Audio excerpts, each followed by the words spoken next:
Para conocer lo que es el romanticismo como movimiento literario, primero es necesario conocer la época. La Revolución Francesa de 1789 fue fruto del ascenso social de la burguesía y de las ideas de la Ilustración. Durante el siglo XVIII, la concepción del hombre y del mundo fue racional. El saber se consideró una luz que mejoraba al ser humano y por ende comprender la verdad de las cosas haría del hombre alguien noble y justo.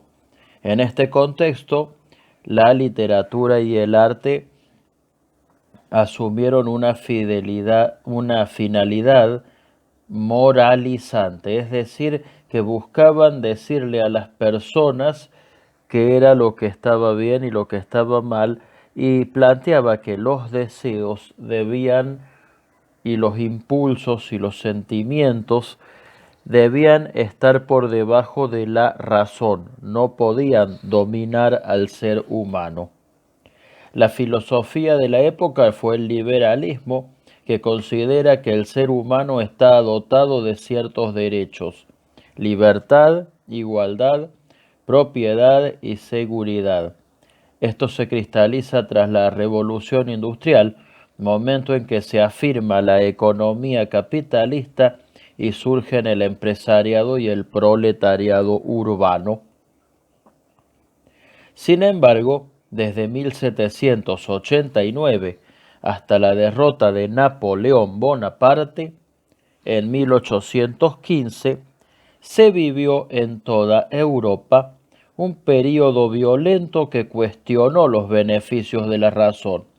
La disolución de las instituciones tradicionales y los costos de la guerra generalizaron un sentimiento de frustración y desconfianza.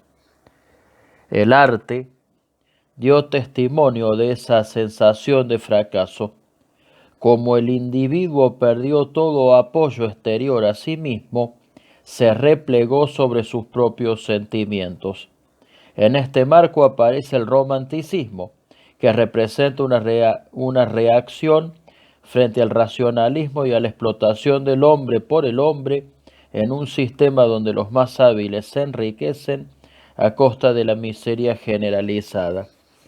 Para romper con la rigidez de las convenciones de la época y de los preceptos neoclásicos en el arte, los escritores deciden dar lugar a la exteriorización de las emociones.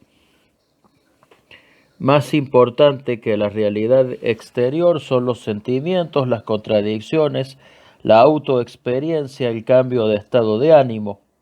La concepción del mundo y del hombre se vuelve sentimental y se afirma que la característica más importante del ser humano no es su mente sino su sensibilidad. El artista se convierte en un creador que no respeta convenciones y busca expresarse en un lenguaje natural.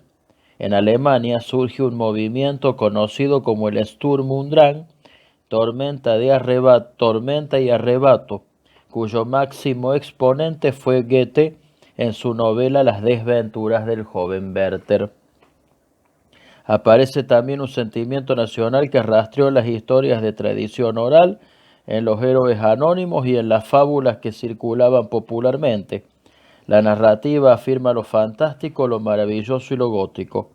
Entrado el siglo XIX, los hermanos Grimm recolectan los cuentos tradicionales alemanes y los publican, primero en su dialecto y luego en alemán, adaptados para el público infantil.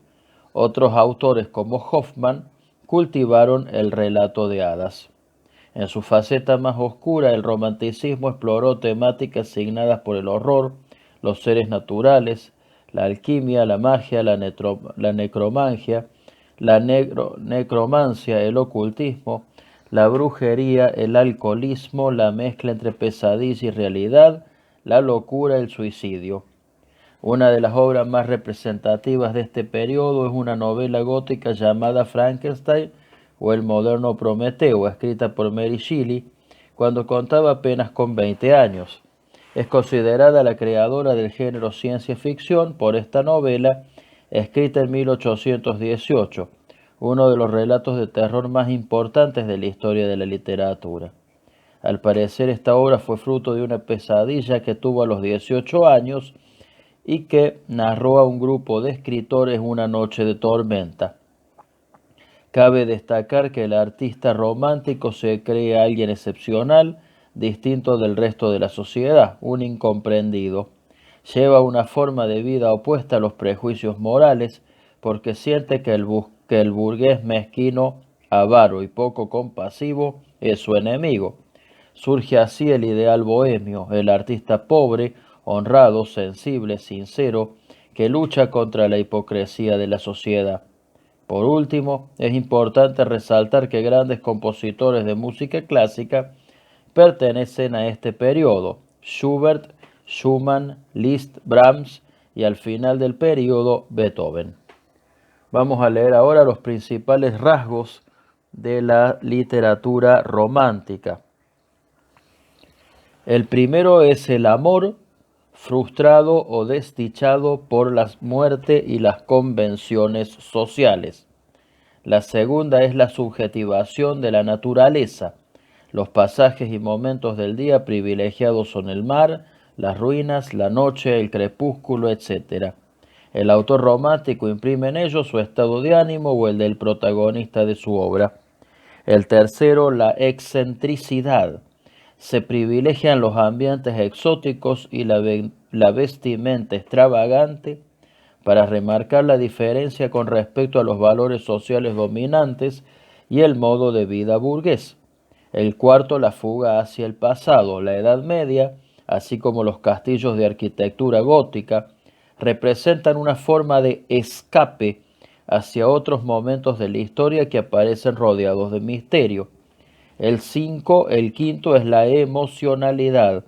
Predomina lo afectivo por sobre lo intelectual, de manera que la experiencia más sublime es el amor frustrado, ya sea por la muerte o por presiones culturales.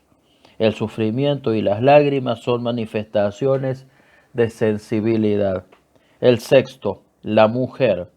Hay una representación angelical de la mujer que alienta el amor honesto y permite entrar en comunión con la naturaleza y Dios. Pero también está la mujer demoníaca que infunde pasiones terribles para el hombre. Y leamos ahora los rasgos del amor romántico. Los rasgos del amor romántico.